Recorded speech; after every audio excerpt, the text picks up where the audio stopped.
Peter R. Breggin, MD, is called the conscience of psychiatry for his many decades of successful reform efforts. His scientific and educational work provide the foundation for modern criticism of drugs and ECT and lead the way in promoting more caring and effective therapies. His books include Talking Back to Prozac, Toxic Psychiatry, Medication Madness, Psychiatric Drug Withdrawal, and now, Guilt, Shame, and Anxiety, Understanding and Overcoming Negative Emotions.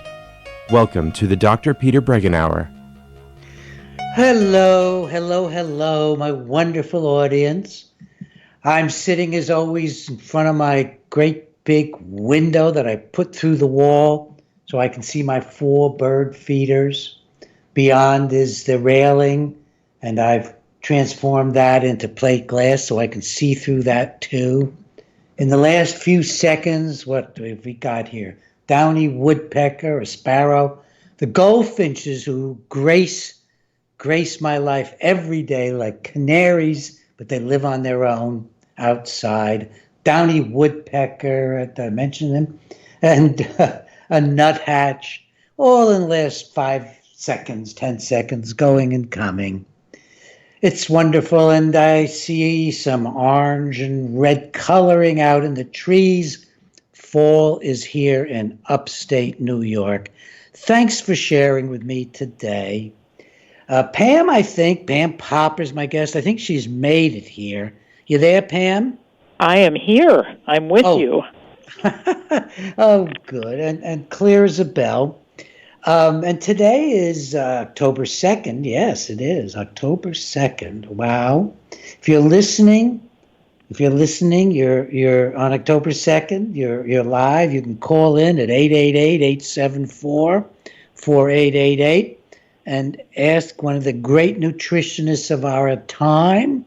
She's many other things as well. Questions, but we'll be talking over a range of things. Food, we'll talk about vaccinations. We might get into cancer. Perhaps we'll talk about mental health and its relationship to good health and just, what can you do for your mental health? We may range over subjects. Now, Pam being such a good friend of mine, I've always probably shortchanged her on intros. So, Pam, I'm going to kind of follow your bio for a few minutes and tell folks a little more about you. Is that okay? That's Can you bear fine. it? Thank you. That's okay. Well, Pam Popper, first of all, folks, she's just dynamic, hardworking, full of life, loves her cat Schroeder, loves all the people she works with. She's a magnet for wonderful human beings who come and work with her in Columbus, Ohio. So if you're anywhere around Columbus, Ohio, and you think you might want to contribute and receive all at once, get in touch with Pam Popper. You'll find her easily. She's president of the Wellness Forum Health. It's an educational company. It's got programs for people who are providers in health, consumers in health, and her orientation is informed medical decision-making. Can you imagine that? Somebody who promotes not junk food, not fads that don't work. She really promotes and provides people who join her organization. It's pitifully cheap for a year of consultations to join her. And what you'll get is informed medical decision-making. Direct-to-consumer healthcare services through informed decision-making. I've spent a lot of time wrapping my mind around that and learning more and more about what she does. One of the things Pam's very proud of, and I'm proud of for her, is she's on the Physician Steering Committee and she's on the President's Board for Physicians Committee for Responsible Medicine, the Physicians Committee for Responsible Medicine in Washington, D.C. And she's very proud of having shown through research through this group and the Sacramento Food Bank Project that you can feed people on food stamps at a really good level of health. I mean, that's so important. And another thing she did, I think, through that same group is she helped stop animal experimentation as a part of medical school training. Was that through the Physicians Committee, Pam? Yes, we eliminated it in every medical school in the United States, and I think the last one caved maybe 2 years ago. And we just got another major accomplishment, which is that the EPA has decided to completely phase out animal testing by the year 2025. There will be no more of it. And so that's pretty remarkable. You don't get very good data from doing it anyway. I mean, it's cruelty to animals without really good info, you know? That is just astonishing. Folks, and I'm not through yet introducing Pam. I'm going to spend a little time here with this. Folks, I still remember the experiments we did on animals in medical school. I remember the rabbit. I remember the dog who turned out to be pregnant with puppies.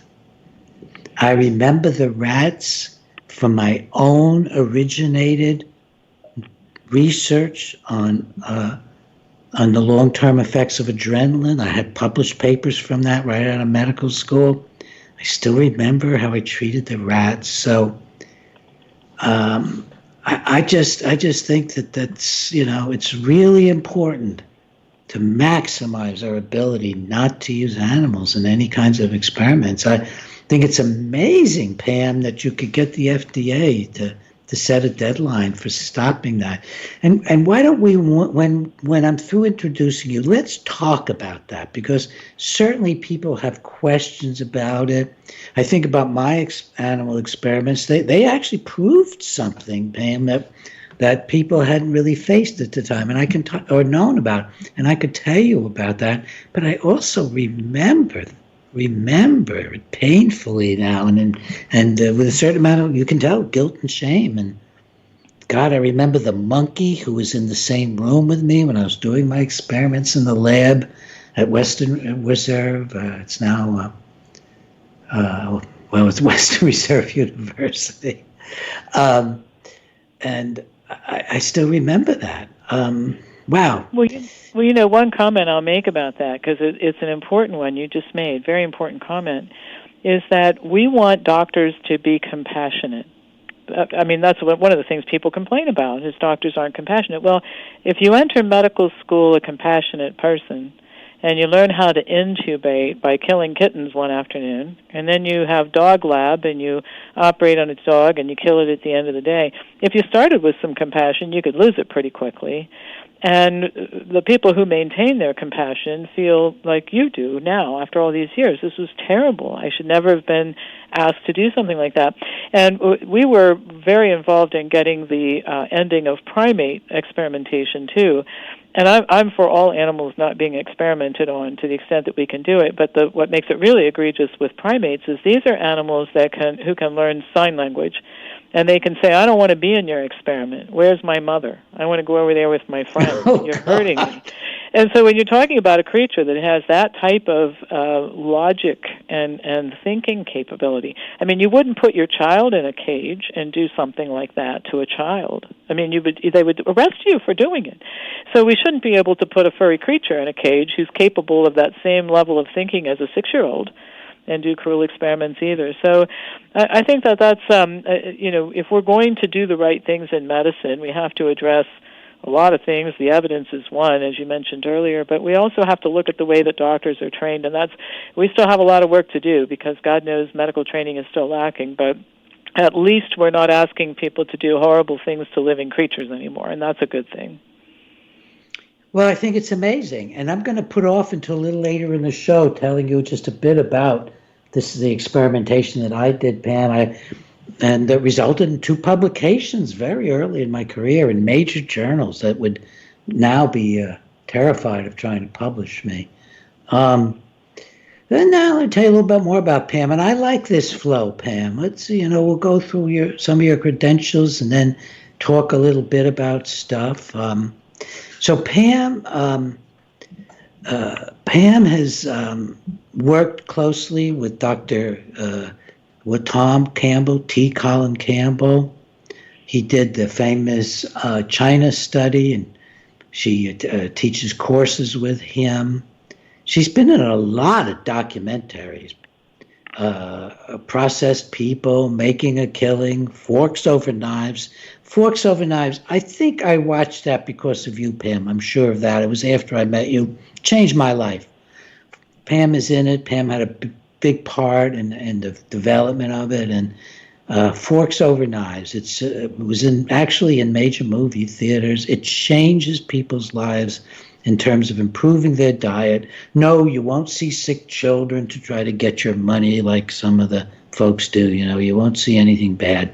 You're just going to see people thriving as a result of improving their diets, and very responsible doctors describing what their beliefs are and what their research is. And Pam was a co-author of the companion book Forks Over Knives, which was on the bestseller list for 66 weeks. And I think, Pam, that helped get you started in your work, didn't it? Having a bestseller where you were a co-author. Well, it didn't hurt. I was actually pretty well established in business before that, and I always like to say that because there's no question that I've had a very charmed life. Well, for 25 years or 50, actually for 63 years, I've had a very charmed life. But since Forks Over Knives, I've had a lot of attention, and the right kind of attention most of the time, which has drawn a lot of people here. But we were already well on our way, and so I say that because a lot of times people think that who are thinking of doing something like what we're doing in their communities, they think, oh, well, easy enough for her. She's a New York Times best-selling author, and she's in all these movies. And I tell people, I was in my great big building here. Well, this was here before Forks Over Knives. Did it make it bigger? Yeah, but we were already on our way. So I don't want people to feel like you got to get famous before you can do this, because you can do this and get famous. How about that for a little bit better way to think about it? I think that's a great way to think about it. And the other thing, Pam comes from having been a pretty ill young woman herself, and not caring for herself, and it's just changed her life when she learned about nutrition, and it's from that she's become this enormous advocate and coordinating the collections of huge amounts of medical materials, which she makes available for a relatively small price every year as a service with some consultations and stuff. Gosh, it's pouring rain out my window, but the house finches, these lovely little reddish birds, are just out there in the rain. And I got about 10 soaking wet birds out there right now. We need the rain. The rain is like food. We need the water. I have to make a comment about that. I loved your story about looking out your window and seeing the birds in nature, because I have some big windows in the back of my house, as you know, and we have a lot of deer in the yard. And there are these two does who have been hanging out in my yard for whatever reason. I have bird feeders there, and they like to eat that. But one day, I wish I had this on videotape, but my neighbor saw it, and she was laughing as well. I was running up the hill on Crandall. I was out for a run. It was a beautiful day like today, and so I'm running, and I see the two does in somebody else's yard as I'm coming up the hill going to my street. And so the two deer, start running with me. So it looked like Pam and her friends out for a run. Well, I turned the corner onto my street, and my neighbor was outside puttering around in some flower beds. And then afterwards, she said, "That was really cute. You and the deer going out for a run." I said, "Well, I didn't plan it that way, but do you think they sensed and knew it was you, Pam? What's that? Do you think they knew it was you? I don't know. They do look in my window a lot, and they provide a great deal of entertainment for Schroeder. He loves watching the deer and all the other critters in the yard too. Because cats are, well, you have dogs. They're probably kind of into that too. Yeah.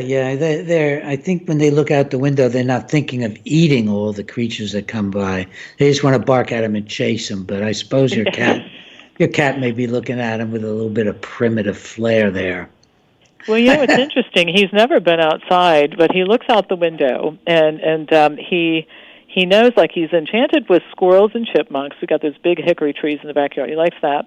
He likes the deer. He's interested in rabbits. He thinks they're kind of fun to watch. When there's a cat in the yard, he has a total different attitude. It's like the territory has been breached. He hisses, and his tail gets really big. And we had a coyote who hung out one year for a couple weeks, and he somehow knew that that was a bad animal, and he actually chased me away from the window. Like, you shouldn't be over here. I've got it covered. I'll take care of everything. And then he just hissed at the coyote. So isn't it interesting, an indoor cat that has never been outside knows the difference between a coyote and a cat and a deer and a rabbit. So again, back to how smart these animals are, and we should be treating them with more respect. I'm enjoying this today, folks. I hope you are. I surprised Pam with this because I only decided 2 minutes before the show to look up Pam's bio for a change. And then I thought, I want to tell people about her. And I think this is really fun, presenting some more information about you and then talking about it and talking about our mutual interests. So going on with that, her most recent films are Food Choices. I'm not in Food Choices, am I? No, you're in Diet Fiction. Diet Fiction. And then The Yo-Yo Effect. Am I in that one? Well, Yo-Yo Effect got changed to Diet Fiction, and there's a funny story about that. Oh, okay. So I'm in that. Well, when I remember the being distributor filmed picked for it that, up, but and they said it's not wholly your film. It's somebody else's film, but you were playing a big role in it, as I remember. We're both in it, yeah. Peter Gertz is in it, too. Oh, good. Yeah. So that you want to talk about that so people can think about getting it? Yeah, you can get it on Amazon. You can see Food Choices on Netflix. Code Blue, you have to see at a screening. We're going to screen it at our conference this year. But Diet Fiction has a little bit of controversy to it because it's about how the food industry and the government and the healthcare professions and the weight loss programs and everybody actually works together to make people fatter and sicker, which is exactly the opposite of what people need at this point in time. So there's the success rate in dieting. This will blow your mind, but the likelihood that a 500-pound person can lose weight, 25 pounds, and keep it off for a year is less than 5% chance. So that's today's diet environment. And the movie does a great job of really highlighting the problems. And when I say it's controversial, there's one section where a dietetic student who's now a dietitian only agreed to be interviewed if the voice and appearance could be changed so that nobody could know who this person is, because the individual said that the party line in dietetics in matters such as this is so it is enforced. And the person was afraid that the person would not graduate after investing an enormous amount of money in a 4-year degree if it became known that this individual was in a film like this making the comments that the person was making. And there's some conversation about that in the film. Well, and I'm sure I didn't say anything controversial in the film, did I? Well, but they can't take anything away from us, so it's okay for us to be controversial. But if I was a student at a 4-year university, because I hear from students often who say, oh my gosh, I have to be really careful what I say. And it's that way in medical school and nursing school, dietetic school, because if higher education should be a place where ideas are challenged and people are taught to think. And they've turned into places where there's a right and a wrong way to look at everything, and discussion's not part of it. And if you do not, I have dietitian students and medical students say, when the test is done, and when I'm given a test, I have to spit out the answer that they're looking for, even if I know it to be factually incorrect. Oh, absolutely, yes. Absolutely. Yeah, and then we wonder why everything is so messed up, right? Well, how does anything other than a messed up situation come out of that mess? The work you do is just amazing. Just amazing.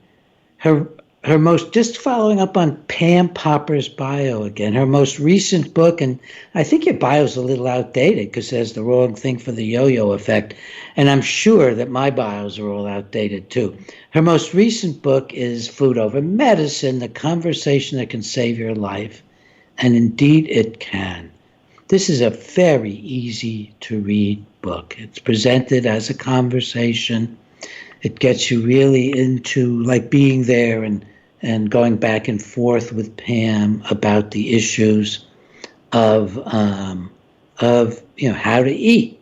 And another one of your books that isn't up here, which is the book about the health care, that goes into very much in depth into how to eat, but it's Saving a Nation in a Health Crisis or something. What is the title of that, Pam? That was your first book I read. Yeah, Solving America's Healthcare Crisis. Yeah, that's an there old you go. book. Solving that came out America's before Healthcare. Forks Over Knives, actually. That was the year before, I think. Okay.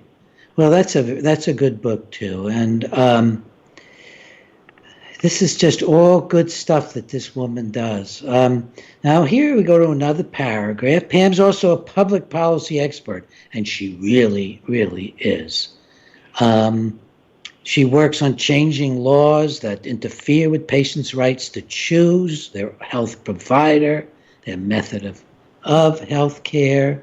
She's testified in front of legislative committees, much as I have, and she's been a few times in front of the USDA's Dietary Guidelines Advisory Committee, which is really pretty extraordinary to get in front of the federal Dietary Guidelines Advisory Committee when you've been saying they've got their heads, very much in the wrong place, in the darkness. How do you manage that, Pam? Well, you applied. 1,000 people applied this year. I was there in July. Every 5 years, in case people don't know this, and most people don't because you don't pay attention to it for good reason, but every 5 years, Health and Human Services partners with the USDA, and they convene a committee, mostly of conflicted people who work for the egg board and the dairy industry and that sort of thing. They're academics, but they're on the payroll of Big Ag. And these people have regular meetings, and then they occasionally have opportunities for members of the public and health professionals, et cetera, to give their commentary. And so we're in that process right now. So back in July was a hearing, and there 1,000 people applied. They chose 70. I was one of the 70. And I got a chance to tell them what I thought. And what I planned to say, I'll just tell you what happened because it's kind of an interesting. So it gives you an idea of what goes on. Why does the government give us such bad information? Well, here's why it happens. So one of the first physicians who got up to speak, there were people from healthcare, people from food companies. They try to get a cross-section, of people.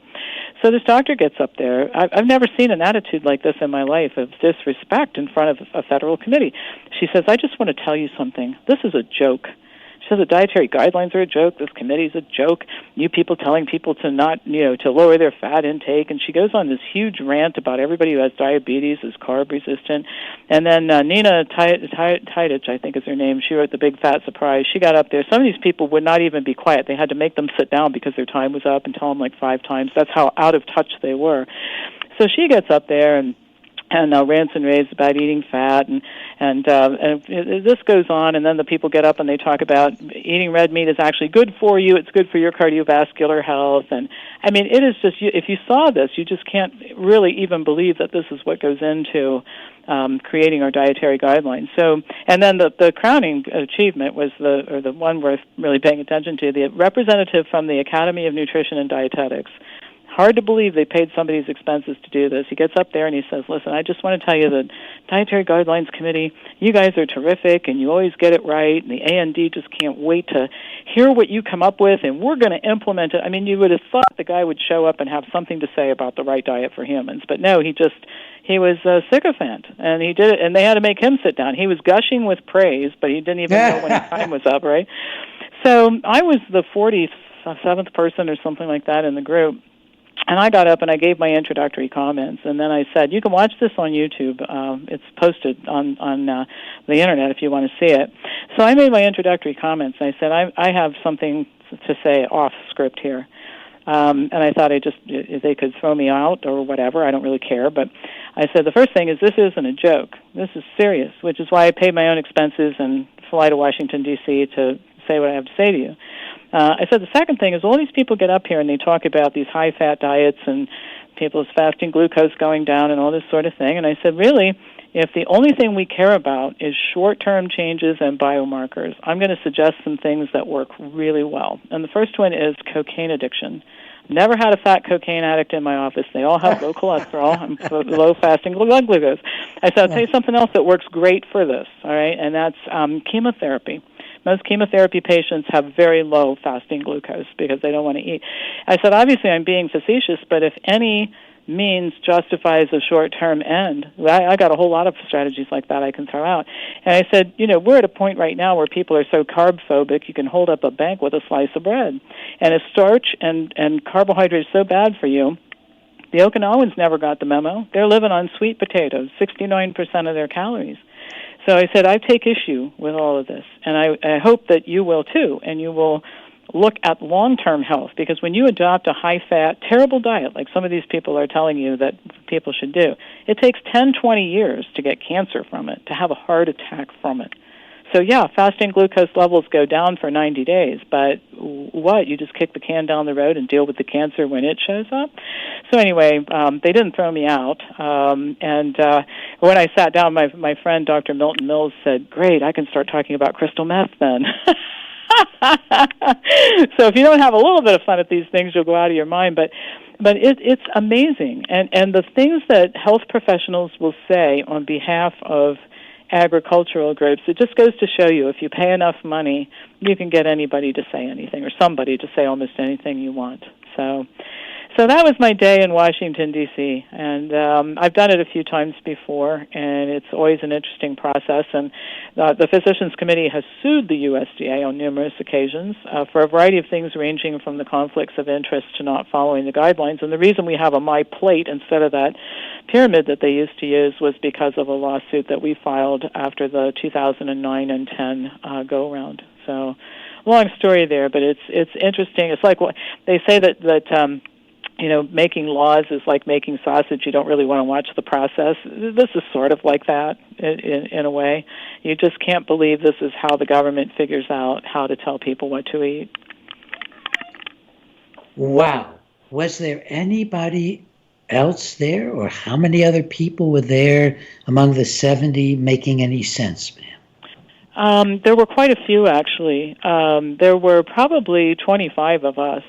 When I say us, not necessarily, we all came from different places, me from Wellness Forum, somebody else from a medical practice in Maryland, but people talking about the importance of plant-based eating and the importance of the right dietary pattern to prevent disease, and why a diet high in animal foods doesn't work, and all that sort of thing. So there were lots of people who made sense. The problem is the conflicted members of the committee. I don't know how they can possibly make good decisions. I mean, if I was working for the Egg Board, it makes it hard to make a decision that goes against the Egg Board, or I don't get my grant money next year. And it's the same thing that you've faced at FDA. If the people on the panels that are charged with approving drugs or black box warnings or withdrawing drugs are all working for the companies that make the drugs, you're never going to get the right conclusion. So we've just, you sometimes just have to become litigious. And fortunately, Neil Barnard, the head of PCRM, he doesn't go looking for trouble, but he's not shy about filing a lawsuit when you just reach the end of the ability to get anything done through the normal channels. Pam, we have a dear friend who's called in. Let me remind you folks that I pretty much only take calls about the show. And then for general callers, call in the last Wednesday of the week. So identify how you relate to the show. But this person, Pinar Miski, you folks, you know her as this marvelous, wonderful young psychiatrist. Let's hook into Pinar. Call number three, Pinar. Are you there, Pinar? I am. Hello. Hi, dear. I am bad that I have not been calling you every day of my life. I let myself get out of touch. Glad you called in. I am too. Well, I've been meaning to periodically, and I apologize if you can't hear me too well. I'm getting over a rare cold. This is like the longest I've been sick in many, many years, thanks to Pam's dietary recommendations. But so if you guys have trouble hearing me, it's just me recovering from a bit of a head cold type situation. But yeah, I've been listening in. I listened in just last week and the week before, and I meant to call. I just never got around to it. I was like, I'm overdue, so I need to touch base with both of you. Well, it's good to hear your voice, and I can hear you just fine. And so, yeah, it's wonderful. And I'm going to see you very soon. You're going to be here in a few weeks, and that's going to be fun, too. But you are one of my favorite psychiatrists. No, well, second to Dr. Hey, Pam, give a little introduction to Pinar. Well, I want to talk about the way I met Pinar, because I think it's fun. I met Pinar through PCRM, the Physicians Committee, and it happened to be, I've always told you I have a perfect life and everything always comes out great for me. Not always in the middle, but at the end, So anyway, we helped to sponsor the summer conference for PCRM. We had a table there. We're talking to people and having them sign up for the newsletters and video clips and training programs and all that. And so the day was coming to an end, and one of my business partners was with me and tired and wanted to just take a nap before dinner. And I said, no, I don't want to leave till everybody's out of here. And he goes, Pam, there can't be more than 20 people in that auditorium. I said, I don't care. Let's wait till the last 20 people are out, and then we'll go. So one of the last people who walks out. And at the time, to frame this, we were looking for a psychiatrist to help teach the program that you and I designed, Peter. And you had told me at the time, it's going to be really hard to find a psychiatrist. I said, well, we'll find one because it always works out for me, right? So one of the last people out of the auditorium is Pinar, and we start talking, and she tells me she's a psychiatrist, and I start telling her about you, and she pulls out her phone and starts looking at you and orders a book, and I thought, my God, I love this woman. So that's how we met. That's how we met Pinar, and as we got to know each other better, she agreed to join the faculty of our school and help to teach Peter Breggin's course on how to withdraw from psychiatric drugs. So that's how we all became friends. Which is really, folks, about Peter Breggin and what he thinks about the world and about life and psychiatric drug withdrawal. And what are we, about 25 videos of me in this course, and a few videos, I think, also of Pam, integrating the nutrition and also participating in the workshops that were video to go into this amazing course. And then Pinar does it live, interactive with the people taking the course. And then I join a few times also into this course when it's being live by Pinar. So when I first met Pam and she said, let's do this, I thought, well, this is enough for you to ever do for me, Pam. This is just amazing to just get me to do this and to organize this. And it's a wonderful course, and it will just let you immerse yourself, if you wish, into what I believe about life and psychiatry and psychology, with some good nutrition thrown in, which is more and more important to me. So, well, bless both of you, Pinar Miski and my wonderful Pam Popper. Pinar, you can just hang on the show if you like. Sure. I did have a question, though. I called for a couple comments and a legitimate thing. I don't know if you want me to go or if you had some other direction you were going to take it. Yep. Okay, well, I had the joy of watching The Game Changers, the documentary that came out about plant-based athletes and how they're doing wonderfully and taking over the world. And I saw that with my husband, and at least now my husband agrees maybe I'm not going to, wither away and die because I choose to eat plant-based whole foods. And that was a huge thing. So I'm greatly looking forward to the Wellness Forum Symposium in November, where we get to watch Code Blue, because I saw the preview, and that looked absolutely amazing as well. So my question relates to, you guys mentioned the paradigms that exist in the educational world, like academia, medical schools, nursing schools, all that, about, these paradigms still exist that are basically, frankly, based on false science. And actually, the Game Changers did a great way of, they had a great way of dispelling a lot of the myths that are out there about nutrition.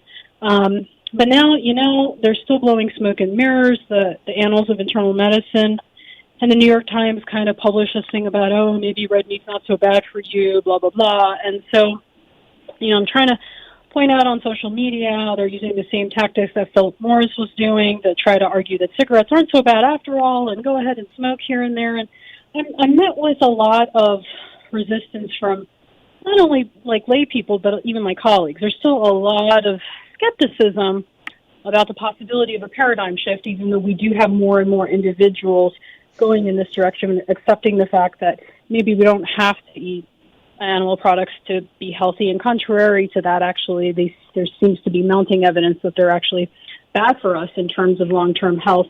And I wondered how you two, and Pam in particular, kind of approaches colleagues. I mean, do you just kind of avoid the conversation? Because I'm embroiled in this thing on Facebook right now where I don't want to be offensive. I really respect my colleagues a lot. And I think they just see me as a crazy psychiatrist, and they don't take the things I'm saying seriously, no matter how much data I spew at them, no matter how many studies I point them to. Like, how do you approach that in a respectful way where you have productive conversation and kind of chip away at these huge myths that pervade healthcare and nutrition and all the things that we work at? I'm kind of wondering. Well, I'm going to surprise you with what I say, I think, a little bit. I don't have conversations. In other words, I have conversations every day here with health professionals, doctors, nurses, dietitians who call and want to enroll in programs because they've arrived at the conclusion, sometimes spurred by watching a movie like Forks Over Knives or Game Changers, and that's sometimes the beginning of the process. But they're at a place where they realize that they need to learn some new things, and we have great programs for that. And so I have permission to talk to them. They want information, and they want to hear my point of view. And by the way, I'm going to make a video clip for next week on that god-awful study. Thank you. And it is a god-awful study. I mean, You're so wonderful at that. Annals should never have published it. Remember, this is the same medical journal that published the article on fat that led to Time magazine having the butter swirl on the cover. Butter is back was the headline, and several articles in the whole 9 yards. And they ended up printing corrections to that. And they should retract this. This never should have happened. But fortunately, if you're a scientist, it's pretty easy to show the holes, the cherry picking that was done. You know, meta-analyses are fraught with problems because it all depends on what filter you're using to select, and you can select out studies that are kind of inconvenient for the truth that you've already decided that you want to arrive at. So anyway, that's coming. But when I'm not when somebody's not asking me, I don't say anything. And if you were to follow me around and be a fly on the wall and can see what happens, you would watch me engage in some discussions that you think, oh my gosh, how can you sit there and not say something? I mean, I was at my lake house a couple of weeks ago and ended up with a group of people, and this guy's starting a dietary supplement company, and they've got a supplement that's going to prevent kidney stones and the whole 9 yards. I said, that's wonderful. You know, I hope it all works out for you. And, you know, get out of the parking lot. A friend of mine who was with me said, I can't believe you didn't say anything. I said, well, it's just not the time and place. And so I think you have to wait for the teachable moments. And the problem in terms of getting people who know you to come around is that it's hard to be a prophet in your own land. People like to hear good news about their bad habits. So my paleo friends have read this, and it confirms what they're not looking at the pesky details. So they've already interpreted it to mean what they want it to mean. You know, and so there were five. This was a meta-analysis of 5 meta-analyses, really, and one of them concluded that you could reduce the death rate 7% if people ate less red meat. Well, that doesn't sound like a whole lot, but look at how many people die every year in the United States of America. If you reduce the death rate by 7%, you'd be saving a lot of lives. That's better results than the drug companies. What about the comorbidity, the countless dollars we're spending on chronic disease? You know, they're not even measuring that, the suffering. Exactly. Exactly. So it's a terrible study. It should never have been in the annals. And it goes to something that I talk about often, and I have been for a long time. 95% of what's in medical journals, particularly what's been published in the last 25 years, is garbage. Now, you don't want to throw the baby out with the bathwater because there's some good stuff in there, too, but it's why everybody, consumers and health professionals, have got to look at learning how to interpret this type of information so that you're not sideways all the time thinking that the decision you made isn't the right one or that sort of thing. So we do a lot of training of health professionals and consumers. I mean, half of the people who sign up for my research and writing class are consumers who just want to know how to look at this kind of stuff better. So anyway, and by the way, I'm not the only person saying that. Marcia Angel, who is the editor of New England Journal of Medicine, said, and I'm paraphrasing, but her quote was, "It gives me no great pleasure to say this, but most of what's in the journal, they're clogged with garbage now, and it's unfortunate." She basically left the New England Journal of Medicine, I think, because there was so many conflicts of interest, so much influence of the drug companies and the other medical folks on the New England Journal. I wanted to interject a couple of... Well, one more thing I'll say. The peer reviewers are conflicted. And then, get this, it used to be you could write a letter to the editor and you could refute something like this. And maybe that will happen here because there's a pretty big fuss about it. But increasingly what's happening, and this is infuriating, is the letter to the editor is now being subject to peer review. And guess who they're having do the peer review? The people who peer reviewed the article that is full of errors. And so the one way in which voices of reason could insert themselves into this whole discussion is essentially being taken away, which means that you're left with the consumer and health professionals having to learn how to read through this stuff and see what's real and what's not real. Reminds me of the time decades ago when the New England Journal of Medicine had a notorious shock doctor review my book on my medical book on electroshock. Perfect, right? Listen, I want to catch up on a couple of things just for the show, and then I want to talk about our conference. And Pinar, are you going to be at the conference? Yes. Can you? Good. Well, first of all, just a couple of things I haven't covered because I just leaped into talking with Pam. Don't forget, bregginlive@hotmail.com. You can email me with your thoughts about the shows. I really am interested on bregginlive@hotmail.com. Remember, the website has changes every day in it, breggin.com, including daily breaking news. And my wonderful, wonderful assistant, Ian, just keeps that going with a lot of interesting things, including another new article, folks, reviewing the literature on antidepressants, saying they should not be recommended. It was adult literature. They should not be recommended for adults anymore till we learn more about them. I mean, that's amazing. And that's in a scientific journal. So daily breaking news, the Breggin Live at hotmail.com. And I keep updating, my 123 Antipsychotics Resource Center, my 123 ECD Resource Center, my 123 Antidepressants Resource Center. So there's just a lot of stuff always going on. And do remember, it was mentioned in an ad before the show, there is an app that you can get for prn.fm and just have constant connection. And the call-in number, 888-874-4888. That's some of the basic stuff I wanted to cover. And a news flash. I've had now, at one point, a dozen goldfinches on my 4 feeders that are tailored to them outside my window. I think some of these must be migrating. A lot of them have been here for the whole summer. So it's exciting out in the world of creatures that we love. And I wanted to pick up on something I promised to pick up on earlier and then go to the conference. And that is, I'd said, Pam, that, research with animals, my research seemed to benefit in medical school. And let me tell you what I did. And let's take a minute and just think about it together. And that is, I wanted to know the effect of adrenaline, epinephrine, on the behavior of rats. Would it increase their anxiety and hence their avoidance behavior? What would it do to them? And since I couldn't give them immediate doses, I gave them injections of small doses of oil, which were probably not terribly painful. They might have been, how would I know, really, that were long-lasting. But then the thing I did to them that I will never forget is I put electrodes through their skin into their back so I could check their heart rate while they were roaming around with these little electrodes and the little wires coming out of them. I'm saying, well, little in defense. I'm sure it didn't seem little to them. And then I sacrificed them at the end, In other words, I murdered them.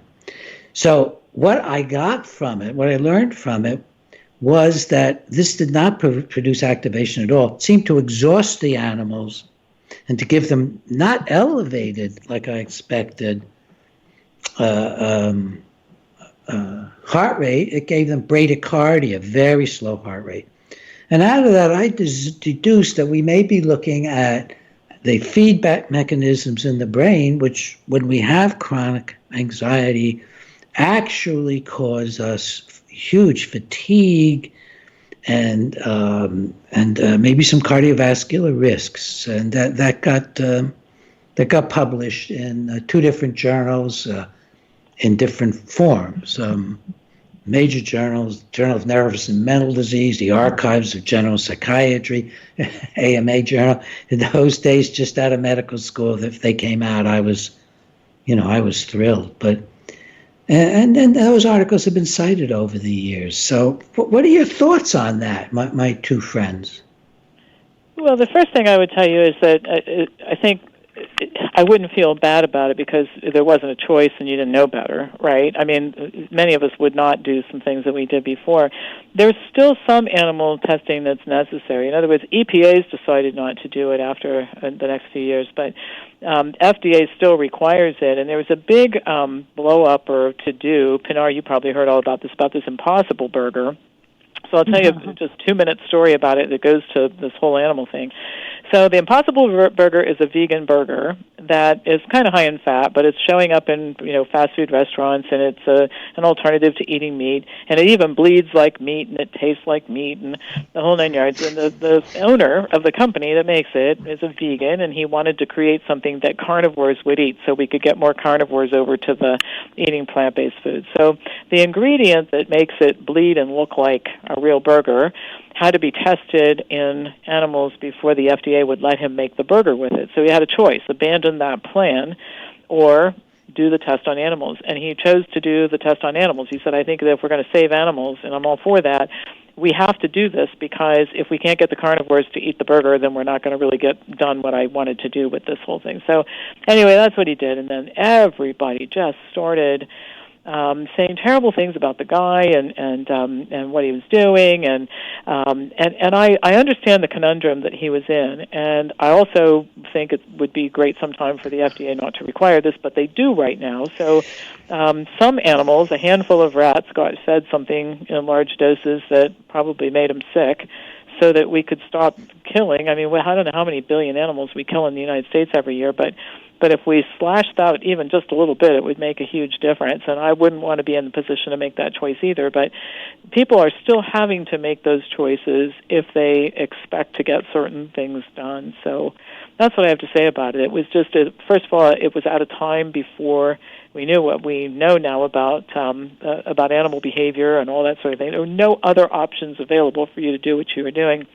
And still, you can't experiment on humans, so it's sort of a stuck place. I don't like it, but it just is where we are, Well, in opposition to myself rather than defense of myself, I was not forced to do this research. I could have done any research under the sun I wanted. So it was a choice I made because it seemed like it would just, it was interesting. I thought it would be a good scientific credential to do some lab work and so on and so forth. Anyhow, you weren't forced to do it. I'm so glad for what you're doing. And Pinar, do you work? You're with the same physicians committee? Yes, yeah, I do. I am a member and have been for many years now. I kind of am similar to Pam. I don't really consider myself a vegan in the ethical sense, although I try to avoid animal products whenever possible. I don't eat any for health reasons. And but because I don't do it for ethical reasons necessarily, I don't consider myself a vegan. And excuse me, Pam will be happy to tell you how many unhealthy vegans she comes across through her line of work on a daily basis. They're eating those hamburgers. Yeah, they're eating hamburgers. Those veggie hamburgers that are full of junk and very processed. Yeah, like Twizzlers are vegan, Oreos are vegan. There's a lot of things that are vegan that aren't really good for us. And but along with what Pam said, I mean, in the end, it's like, what alternatives do we have? Now, back, one of the arguments I hear all the time when I bring up the research about how meat's bad. Well, we evolved to eat meat, and there's evidence that we were eating meat as we were evolving, and that's what made our brains bigger. Blah blah blah. Well, I mean, it's controversial evidence at best. But even if our ancestors did occasionally eat meat to survive, it was survival necessity. If I were starving on a desert island, I'd probably eat meat too, just because I'm starving out of desperation. But the point is very few people in the Western world are in that situation. Similarly, we do have alternatives to animal testing nowadays. So, the world that we live in right now is very different and doesn't necessitate some of the things that we used to do. I kind of throw it right back at them. What does meat have, or animal products in general have, that I can't get elsewhere, other than the risk for, chronic disease, and the lack of phytonutrients and fiber and all the other stuff that we know is good for us in plant-based foods. I try to see it as logically as I can, but I know not a lot of people think that way. We are very emotional creatures. And I'm also reminded, people kind of fight back against the idea for veganism because, even by, harvesting the food that you're eating, we're killing mice in the fields, or you're ingesting all sorts of bugs, or how many bugs did they kill with the pesticides on the plants that you're eating, blah, blah, blah. So I acknowledge the fact that just by my existence, I'm sure things are dying. And to a certain extent, it's unavoidable. And I don't beat myself up too much about it. This is kind of the nature of reality. And, I guess a very much like Eastern, kind of like a Eastern philosophy kind of take on it, that it's an inevitable part of existence sometimes, that you might take things or resources or even life away from other things. But the point is the intention behind it, as long as you're doing things consciously. I guess I also struggle with a lot of the vegan alternatives might not necessarily be the most environmentally friendly all the time either, like the fake leathers and things that might not decompose. A lot of plastics are used in vegan products, and is that necessarily better for the environment? I don't know. I don't know how to answer these questions, but I understand what they're trying to do. And I understand your question, Peter. That was a tough spot. But again, you didn't know any better, and it is what it is. There's a lot of stuff we learned in medicine, even in the psychological realm.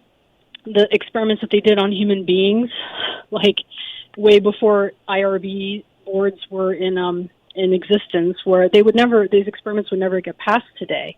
And these were things done on human beings, starvation studies, things like that just would not fly anymore. I mean, because we know some of those things now, and we don't need to do those types of experiments. And we have alternatives to animal testing. We have alternatives where we can survive healthfully. Thank you. Let me, there's two things I want to address at once in the few minutes we have left, and then we'll have a little more time too. The way I eat falls a bit short of Pam's recommendations, but it's getting closer and closer. I started to become mostly vegetarian a couple of years ago, and it had a wonderful impact on my life. And then because of that, my wife, Ginger, became vegetarian. And in her case, it changed her life hugely because in 2 weeks, she no longer had any pain from ulcerative colitis. And she's had no signs of ulcerative colitis on Pam's ulcerative colitis diet since then. So, I mean, you can't have anything greater changing your life than getting over ulcerative colitis. It's one of the most enslaving and limiting and painful things you can have. So God bless Pam for that. That is just absolutely wonderful. And I still eat some, I get a little meat here and there, very little, but I eat fairly regularly. And this is something I want to talk to Pam about on air. You can get Pam's opinions on this. I still eat a small amount of Pacific Coast salmon in the form of lox, cold smoked salmon from the Pacific waters. And I do that because first of all, it just makes my morning. It makes me feel better in my heart, not necessarily my body, to have a little salmon in the morning. And the other is, I still wonder about the research indicating that certain kinds of fats are good for the brain. So I want to give that to Pam, but before she takes it, and Pinar, the conference that I co-sponsor is November 8th through 10. You can get some information on it by going to events on my website. And I give a link to Pam's website for that. I'm going to be there, but by video. And so I will be there, but I won't be there to touch you. And I'll be doing a presentation, and I'm hoping, Pam, can I do a workshop as well by video, do you think? We don't know. We're going to do some experimenting to find out what the logistics of that would be. So we'll stay tuned for further developments. Right. We'll let you know. And the reason I'm not going to be there, there's nothing that could be a conflict. It's not like I'm getting the Nobel Prize that week and I'm not going. But I'm 83 now, folks. I'm going to, it's not going to be very long before I'm 84. And one of the things I've noticed about my health is that travel sucks. And Pam's the one place where I still get to eat everything properly, but it's the only place. But I find that it's more tiring on me now, and so I'm probably a permanent travel ban, except for very, very few things. I've actually canceled every one of my legal testifying where they're going to require me to go. And I'm not accepting new cases unless I can do it by video and so on. So I'm serious about it, and I already feel better. So that's it, what I wanted to say. Closing comments, my buddies? Pam?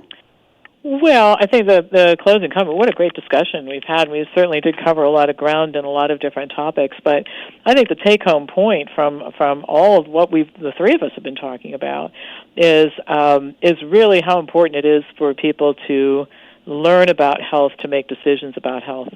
If people made decisions about their health the way they make decisions about their cars and houses and when they buy a washing machine and set up a retirement account, they ask questions, they look into stuff, they don't make impulse decisions. And if that type of course, an emergency would be the exception to the rule, but if that type of mentality were applied to medicine would be safer because consumers wouldn't be so quick to jump on everything.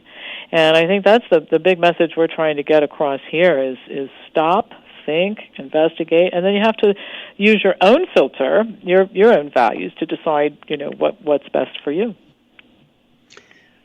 Pam Popper, God bless you. Pinar Miski, God bless you. Pinar, especially you, because I get to talk to Pam and bless her all the time. Thank you for making my wonderful course that Pam created for me. Thank you for making it possible. It's so meaningful to me, and I am going to be participating in it more live. Thank you, my wonderful audience, for being out there. And this, analogizing to cars, this old car is humming, and it's going to take better and better care of itself so it can talk to you on the air, write my wonderful books, love my family, and so on. I'm in good health. Don't worry about me. But I'm just tuning my future health with a little bit more care. Gotta be done. Love all of you, including Pinar and Pam. Bye-bye, and see you next week. Talk to you next week.